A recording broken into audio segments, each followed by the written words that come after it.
Friends, point নেমো হৈছে পৃথিৱীৰ একমাত্ৰ আটাইতকৈ অকলশৰীয়া ঠাই। এই ঠাই দক্ষিণ প্ৰশান্ত মহাসাগৰত অৱস্থিত। ইয়াৰ পৰা আন দ্বীপ বা দেশৰ দূৰত্ব বহু বেছি। এই পইণ্ট নেমোৰ আটাইতকৈ ওচৰত থকা ঠাইখন হৈছে প্ৰায় ২৬৮৮ কিলোমিটাৰ দূৰৰ। পইণ্ট নেমোৰ আশে-পাশে থকা দ্বীপবোৰৰ তুলনাত ISS অৰ্থাৎ ইণ্টাৰনেশ্যনেল স্পেচ ষ্টেচন বেছি ওচৰত আছে, যি দূৰত্ব হৈছে কেৱল ৪০৮ কিলোমিটাৰ। পইণ্ট নেমোৰ নেমো শব্দৰ অৰ্থ হৈছে নো ওৱান অৰ্থাৎ কোনো নথকা ঠাই।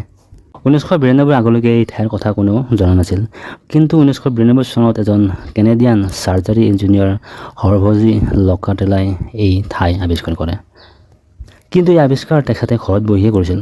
আচলতে তেখেতে কম্পিউটাৰৰ দ্বাৰা সমুদ্ৰৰ জিঅ'গ্ৰাফিকেল ছাৰ্ভে কৰি থাকোঁতে পইণ্ট নেমোৰ বিষয়ে সন্ধান পাইছিল। নেমো পইণ্টত গৈ বসবাস কৰাটো এক দুৰূহ কাম। কিবাকৈ যদি এই ঠাইত কোনোবা গৈ উপস্থিত হয়ও, তেতিয়াও তাত জীৱন নিৰ্বাহ কৰাটো বহু কঠিন। কেৱল মানুহৰ বাবেই নহয়, অইন জীৱ-জন্তুৰ বসবাসৰ বাবেও এই ঠাই উপযুক্ত নহয়। বন্ধুসকল, সমুদ্ৰৰ এই গভীৰতাতো বিভিন্ন প্ৰকাৰৰ জীৱ আছে। যদি ভিডিঅ'টো চাই ভাল পালে তেন্তে লাইক কৰিব আৰু চেনেলটো ছাবস্ক্ৰাইব কৰিব নাপাহৰিব। ধন্যবাদ।